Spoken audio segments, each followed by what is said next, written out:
வணக்கம். இன்றைக்கி நம்ம பார்க்க போகிற சமையல் ஒரு சூப்பரான ரொம்ப சிம்பிளாக பண்ணக்கூடிய வஞ்சர மீன் குழம்பு எப்படி செய்யலாங்கிறத பார்க்கலாம். இப்போ ஒரு பவுலில் ஒரு சின்ன லெமன் சைஸுக்கு பார்த்திங்கன்னா புளி எடுத்திருக்கேன். நான் வந்து கொஞ்சம் பழைய புளியும் புது புளியும் கலந்து எடுத்திருக்கேன். இப்போ இது வந்து நல்லா கரைச்சி எடுத்துக்கலாம். ஸோ ரெண்டும் கலந்து சேர்க்கும்போது மீன் குழம்பு நல்லா டேஸ்ட்டாக இருக்கும்.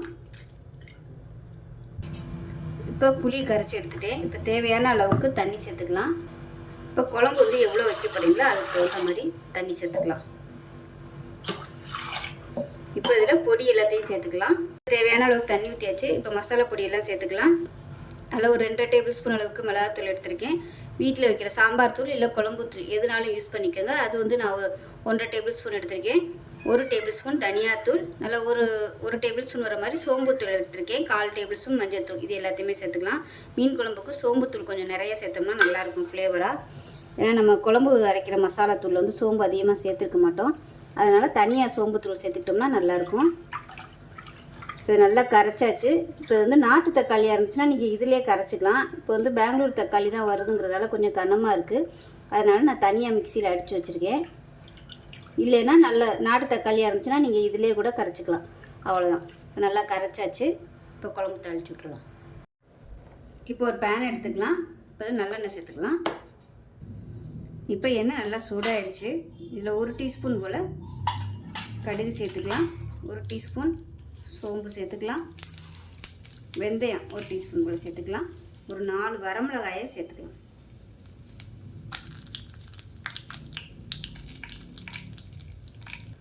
கருவேப்பிலை சேர்த்துக்கலாம்.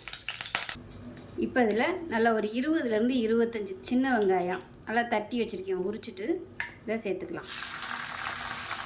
அதே மாதிரியே நல்லா ஒரு 10லேருந்து 15 பூண்டு பல் அதுவும் தட்டி வச்சுருக்கேன், அதையும் சேர்த்துக்கலாம். முழுசாக சேர்க்குறத விட இந்த மாதிரி தட்டிட்டு சேர்க்கும்போது அதோட ஃப்ளேவர் வந்து நல்லாயிருக்கும். குழம்பு நல்லா திக்னஸ் கிடைக்கும். அதே போல் ஒரு 5 பச்சை மிளகாய் 2ஆக கீறிட்டு அப்படியே சேர்த்துக்கலாம்.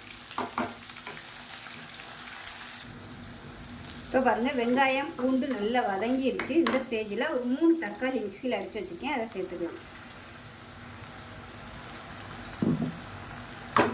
இப்போ இது நல்லா வதங்கட்டும். இப்போ பாருங்கள், தக்காளி ஓரளவுக்கு நல்லா வதங்கிடுச்சு. இப்போ நம்ம கரைச்சி வச்சுருக்கிறத சேர்த்துக்கலாம்.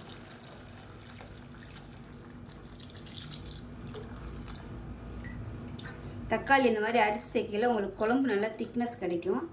தக்காளியும் சீக்கிரம் வதங்கிடும். இப்போ நல்லா கொதிக்கட்டும் குழம்பு. இப்போ இந்த குழம்புக்கு தேவையான உப்பு சேர்த்துக்கலாம்.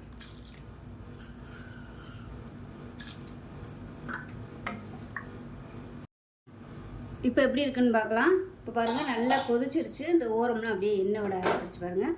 இந்த மாதிரி எண்ணெய் மிதந்து வந்துச்சுன்னா பச்சை வாசனை போக நல்லா எல்லாமே கொதிச்சிருச்சுன்னு அர்த்தம். இப்போ இந்தளவுக்கு தண்ணியாகவே வச்சுக்கோங்க.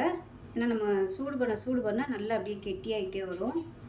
இப்போ நம்ம மீன் எல்லாத்தையும் சேர்த்துடலாம். நான் அன்றைக்கி எடுத்துருக்கிறது பார்த்திங்கன்னா வஞ்சர மீன் எடுத்திருக்கேன்.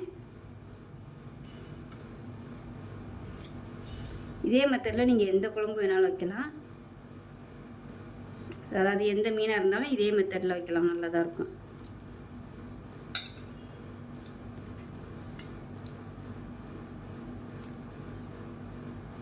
அவ்வளோதான். இப்போ இது அப்படியே சிம்மர்லேயே இருக்கட்டும்.